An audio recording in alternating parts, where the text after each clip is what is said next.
Winter in Boston brought early darkness. Caroline Montgomery was reviewing the last quarterly report while looking down at the city lights from her high-rise office window. Caroline had made a name for herself as a respected investment analyst on Wall Street. She embodied the ideal career woman with her refined features and smart pantsuit, though her eyes held warmth. "Good work today.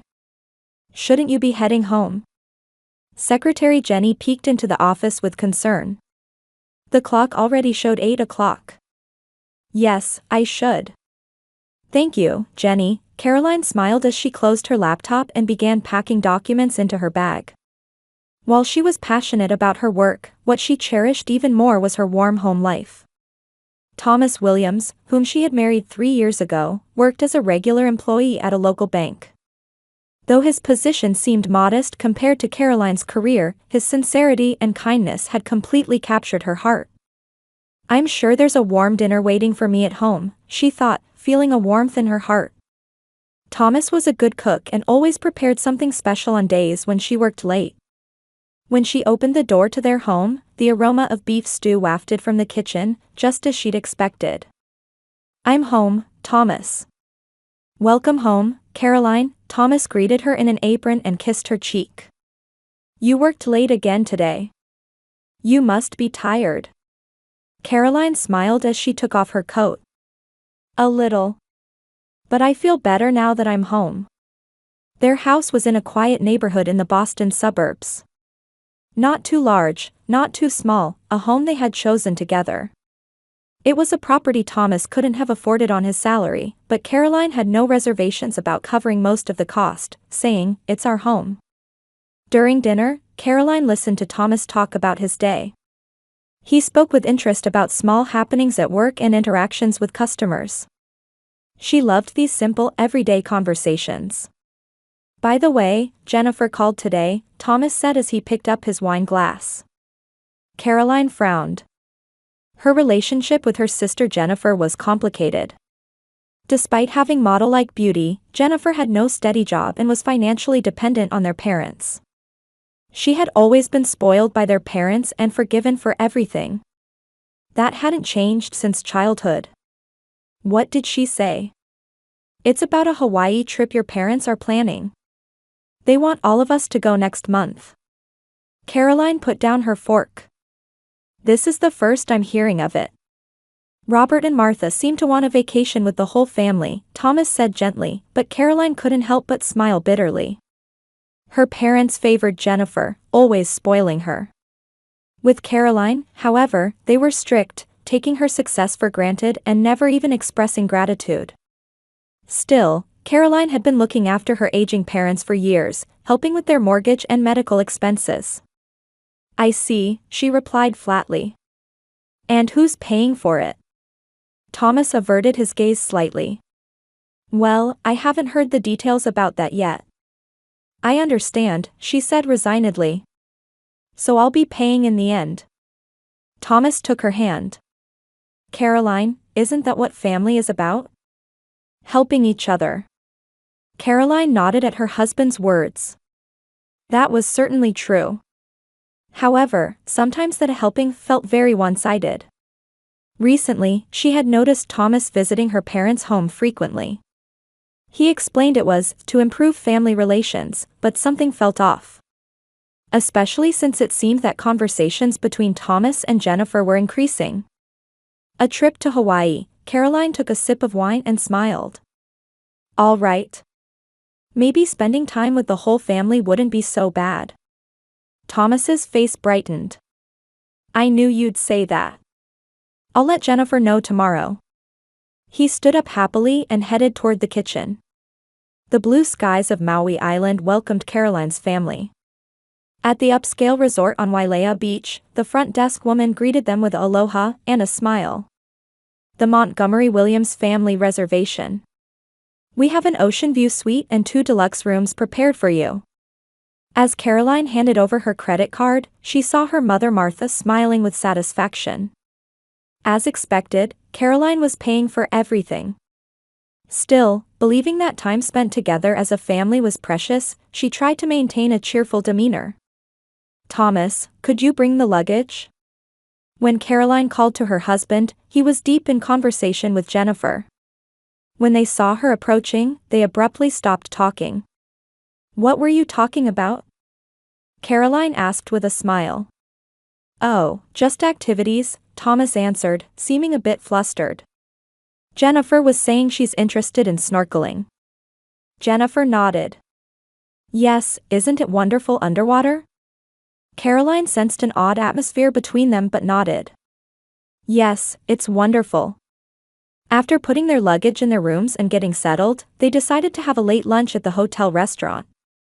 From the terrace seats, they had a view of the brilliant blue ocean. "This is lovely," Martha exclaimed. "Caroline, thank you so much for making this trip possible." It was a rare expression of gratitude from her mother. Caroline was a bit surprised but replied, "You're welcome." Jenny needed a little break, Robert, her father, explained. "She's been emotionally unstable lately. This Hawaii trip should cheer her up." "That's right," Martha agreed. "Jenny is a special child, she needs special care." Caroline couldn't help but frown. They always called Jennifer a special and treated her with excessive protection. Meanwhile, Caroline's struggles and successes were seen as expected. "You agree, don't you, Thomas?" Robert asked, turning to Caroline's husband. "Of course," Thomas answered immediately. "Jennifer needs time to relax." Caroline felt a slight unease at her husband's words. Since when had Thomas become so concerned about her sister? They hadn't been particularly close before. That night, Caroline was on the balcony sipping wine and gazing at the ocean. Thomas was in the shower, leaving her alone in the room. Her phone rang with a message notification. It was a casual greeting from Jennifer, looking forward to the beach party tomorrow. Caroline started to reply but her fingers froze. Somehow she couldn't shake the feeling that something was hidden behind these simple words. The next morning, the family was set to spend the day at the beach. However, during breakfast, Thomas suddenly stood up. "I'm sorry, but I just got an urgent call from the bank," he said, appearing somewhat uneasy. "I need to deal with a work issue. It might take a few hours." "While in Hawaii?" Caroline asked suspiciously. "Aren't you on vacation?" "Well, yes, but it's an important client issue." Thomas avoided meeting her eyes. "I'll be back soon." After he left, Caroline said to her parents, "Isn't that strange? It's hard to imagine an emergency at Thomas's job that would require attention during vacation." "You're too suspicious, Caroline," Martha sighed. "Always expecting the worst. That's your problem." "Mother's right," Jennifer agreed. "Thomas is just responsible. He's a good man." Caroline nodded silently, but anxiety was growing inside her. She took out her phone and called Thomas's company. "First National Bank, how may I help you?" a receptionist answered. "Hello, this is Thomas Williams' wife. I'd like to get in touch with him." "Mr. Williams," the woman thought for a moment before answering. "According to our records, he's on vacation this week. There are no urgent matters that I'm aware of." "I see, thank you." Caroline hung up. Her heart began to race. Thomas had lied. But why? And where was he and what was he doing? By lunchtime, Thomas had not returned. Caroline sat on the terrace, trying to participate in the conversation. Her parents and Jennifer were chatting happily, as if Thomas's absence didn't concern them at all. "Jennifer, that's your phone notification," Caroline said, noticing a sound coming from her sister's bag. Jennifer hurriedly reached into her bag and pulled out her phone. Caroline caught a glimpse of a message displayed on the screen. "All set for today?" The sender's name was T. Jennifer quickly pressed the phone to her chest, saying, "It's nothing. Just some travel consultation." "From whom?" Caroline asked, trying to appear calm. "Just a tour guide." Jennifer blushed slightly. "He's looking into some options for us." Caroline nodded quietly. She tried not to show her emotions. However, inside, a storm was beginning to rage. T was almost certainly Thomas. And what preparations were they referring to? If Thomas says he's going out alone tomorrow, I'm going to follow him, Caroline suddenly decided. What are you saying, Caroline? Martha exclaimed. Following your husband is insane. You should trust him. Mother is right, Caroline, Jennifer said persuasively. You're being paranoid. But Caroline's intuition was urging her to seek the truth. Something was fundamentally wrong. And she needed to know what it was. If nothing is being hidden, then there's no problem, Caroline said quietly. As the morning sun turned Maui's ocean golden, Caroline was already awake. She had barely slept all night. Watching Thomas's sleeping face beside her, she had been planning her day. At breakfast, Thomas was nervously checking his phone. Sorry, I have another work errand today. Again? Caroline asked calmly. What kind of errand?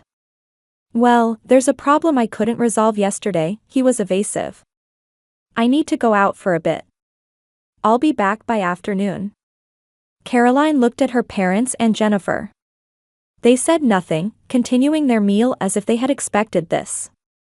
Thomas, she said quietly. If you're lying, tell me honestly now. What are you talking about? Thomas frowned. I'm just going to work. Robert cleared his throat and interrupted. Caroline, trust your husband. Being suspicious isn't good. That's right, Martha agreed. You always expect the worst. That's why you can't be happy. Caroline closed her mouth but was determined inside. She nodded silently and continued eating breakfast. After Thomas left, she told her parents, I'm going shopping. Her parents looked relieved and said, have fun. Jennifer showed an unnatural smile and added, hope you find some nice souvenirs. Caroline disguised herself with sunglasses and a cap. By the time she left the hotel, she could still see Thomas. He was walking quickly down the beach road toward a taxi stand. Caroline quickly caught another taxi and asked the driver, please follow that car. Playing detective, ma'am, the older driver raised an eyebrow. Is that a problem? Caroline responded coldly. Not at all, the driver shrugged. Not uncommon in Hawaii. It's a romantic place, all sorts of drama happens. They followed Thomas's taxi to the northern part of the island. About 20 minutes later, Thomas got out in front of a small white church. A sign reading, McKenna Chapel, was visible. Please wait here, Caroline told the driver, handing him cash. I'll be right back. She hid a short distance from the church and watched Thomas enter the chapel. When he disappeared, Caroline slowly approached the church. She could faintly see inside through the chapel windows. Caroline's heart was pounding, and her hands were shaking. She took a deep breath and quietly entered through a side door. The sight she witnessed left her frozen. Jennifer, dressed in a white wedding gown, stood before the altar. Next to her was Thomas in a tuxedo. They were holding hands as a man who appeared to be a minister was reading something. In the front row of the church sat Caroline's parents. Happy smiles adorned their faces. Caroline hid in the shadow of a wall and leaned forward slightly to hear their voices. She doesn't know, right? Jennifer's anxious voice could be heard. Don't worry, relax, Thomas answered as he held her hand. She doesn't suspect a thing. She's so oblivious she won't notice, Martha laughed. Caroline's head is always full of work. She can't even imagine our plan. What happens after the wedding? Robert asked. First, I'll ask for a divorce and get half of Caroline's assets. Her pride is so high that she'll give in without a fight. Thomas's voice was cold and calculating. Then we'll move to New York. I have shares in her company too, so if things go well, I might even get on the board. And we won't have to worry about our old age, Martha said happily. Caroline won't abandon us, so if we share her wealth, our remaining years are secure. When your remarriage to Jennifer becomes public, it will damage Caroline's reputation at her company, Robert added. Then she won't be able to resist us. Caroline's body was trembling, but her eyes were cold and clear. She took out her smartphone and began recording the conversation. Then she quietly filmed the ceremony. "What do you think Caroline is doing right now?" Jennifer asked with a giggle. "Probably sitting idly at the hotel," Thomas shrugged. "She thinks she's smart, but she's actually easy to fool. That's why I married her." A cold anger spread through Caroline's heart. But no emotion showed on her face. Her analyst's mind was already planning her next move. Once she determined she had gathered enough evidence, she quietly left the church. She returned to the waiting taxi and said, "Please take me back to the hotel." "Are you all right?" The driver looked at Caroline in the back seat with concern. "You look pale." "Yes, I'm fine," Caroline replied calmly. There was no tremor in her voice. "I just need to make some changes to my life plans." Back at the hotel, Caroline entered her room and locked the door. She sat on the bed and reviewed the recordings and photos she had collected. Everything was clear. Her husband, sister, and parents had all betrayed her. In Caroline's head, a cool analysis began. She opened her laptop and started writing emails. The first was to her lawyer friend, Judith Harris. "Judith, I need urgent legal advice. I have evidence of my husband's infidelity and fraudulent actions. Please review the attached files. Prepare divorce proceedings on the most favorable terms possible. Also, please advise me on how to legally stop financial support to my parents." The next email was to her private banker, "Tom, please urgently move all assets in my name to accounts unknown to my family. Also, prepare the documents to initiate the sale of our home. I will explain the details upon my return." Finally, she emailed the HR director, "Lisa, for personal reasons, I need to return from vacation earlier than planned. I'll be taking the first flight back to New York tomorrow morning. I'll return to normal duties next Monday." After sending all the emails, Caroline opened her suitcase and began packing only the essentials. Her movements were mechanical and efficient. There was no time for tears of sadness or anger. Now was the time for action. Caroline smiled quietly. They had underestimated her. Neither her family nor her husband knew how calm and calculating she could really be. They didn't understand why she was called the sharpest investment analyst on Wall Street. "You chose the wrong person to cross," she whispered. Turning her back to the beautiful Maui ocean visible from the window, Caroline began preparing her revenge. In her heart, there was sadness for the people she had once loved, but even stronger was her determination. The determination to make them pay for their betrayal. Caroline left Hawaii before dawn. She left a short note at the front desk addressed to "My family, had to leave early for urgent business. Enjoy your vacation." Just that cold message. On the plane to New York, Caroline stared out the window at the clouds, hardening her heart as she formulated her plan. Her mind was calm and clear. The analytical skills and decisiveness she had cultivated as a top investment analyst were now shaping her revenge. When the word revenge crossed her mind, she was a bit surprised. She hadn't thought she would harbor such emotions.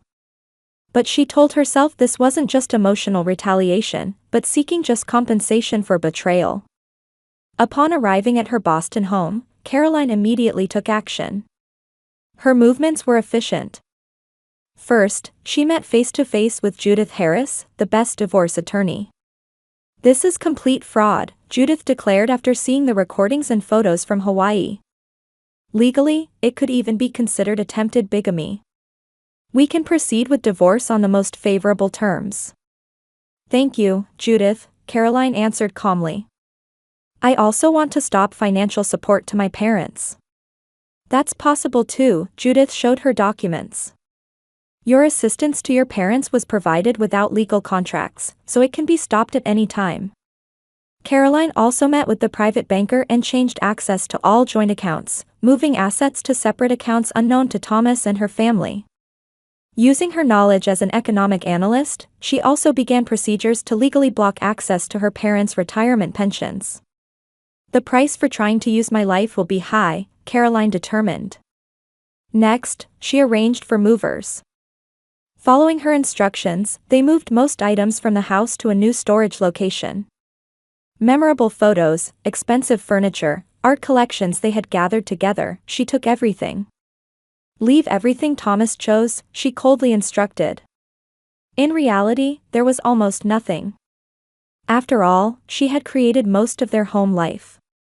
After the movers left, she wrote just one word, in red paint on the empty wall. The word looked like a scream from her heart. She also knew that her parents valued social reputation above all else. So she organized all the evidence of her father's affairs, her mother's false charity activities, and tax evasion. These were family secrets she had known about and kept quiet for years. Just as they didn't care about my reputation, I won't care about theirs, Caroline said to herself. Finally, she contacted a local real estate agent and initiated procedures to sell the house.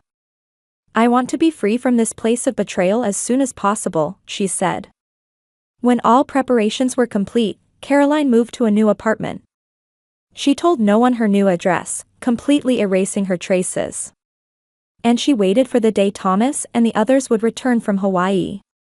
That day, she was working normally in her office. While analyzing numbers on the screen, she occasionally checked her cell phone. Finally, a message arrived from Judith. They've arrived at the house. Everything is proceeding according to plan. Caroline smiled quietly and returned to work. When Thomas, Jennifer, and her parents returned from Hawaii, a shocking sight awaited them. Opening the front door, they first saw an empty house with written large on the wall. Cautiously proceeding to the living room, they found only a heavy wooden table remained, with divorce papers and property division documents neatly arranged on it. And Judith, Caroline's lawyer, stood there in an expensive suit with a cold expression. What's happening? Asked a bewildered Thomas, to whom Judith calmly explained. Ms. Caroline Montgomery knows everything. Including the ceremony in Hawaii, she said as she played the photos and recordings from the chapel on a tablet. Jennifer turned pale, and her parents were speechless. Where is she? Thomas asked frantically. We need to talk.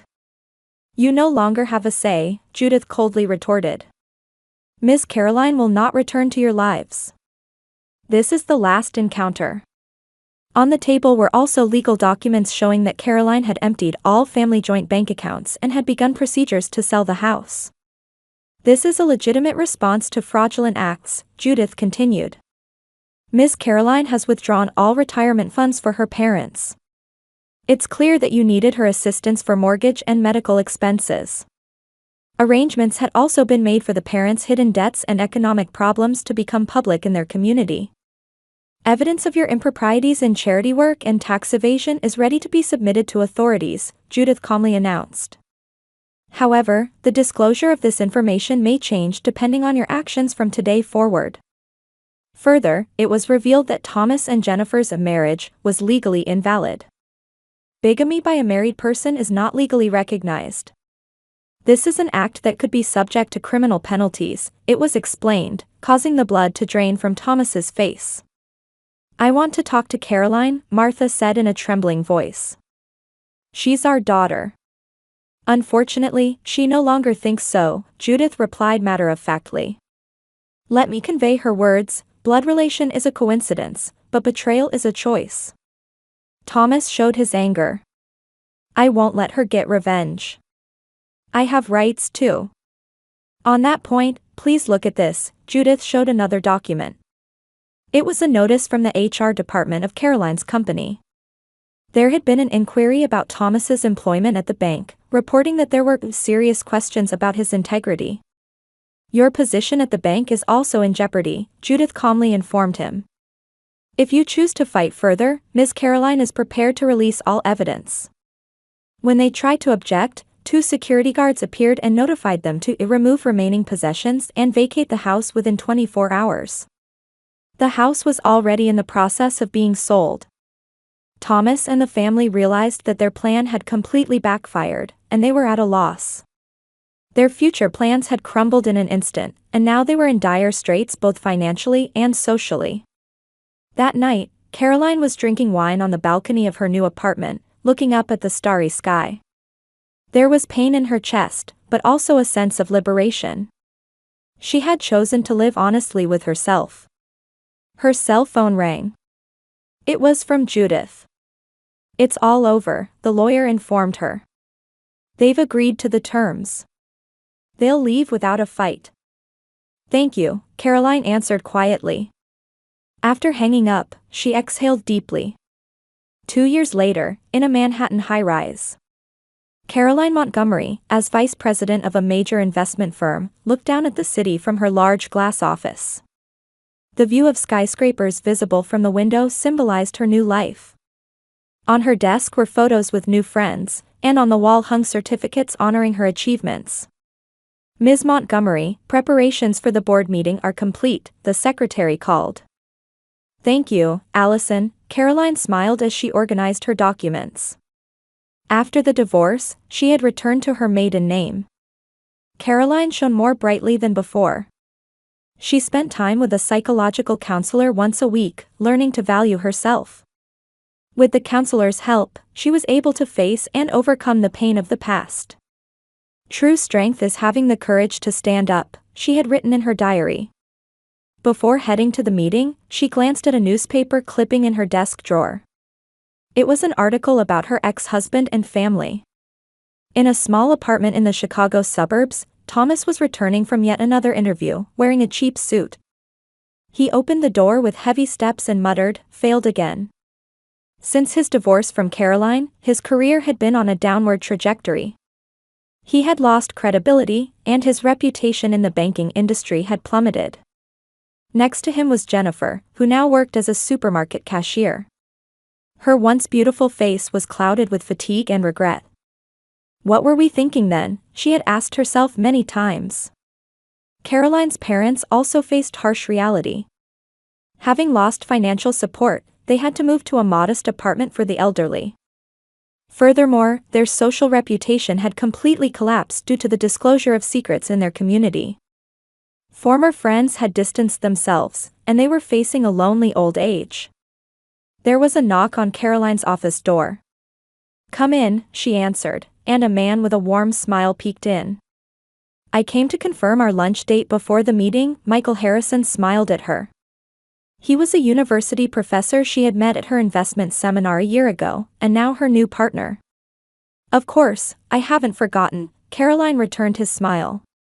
His presence gave her peace. That weekend, Caroline was hosting a barbecue party in the garden of her new home. Surrounding her was the family she had chosen, friends who truly valued her. Next to her stood Michael, sending her warm glances. "Let's make a toast," Caroline raised her glass. "To a new chapter in life." She smiled quietly. Caroline had finally understood. True family isn't about blood relations, but relationships where people respect and support each other. She hadn't completely forgiven her parents or Thomas, but she had learned from their betrayal and become stronger. "We can choose to walk through life with people who know and respect our value," she told her friends. "Blood ties are a coincidence, but real bonds are a choice." Caroline's new life began when she chose to know her worth and build genuine relationships. From the ashes of betrayal, she had found herself and true happiness.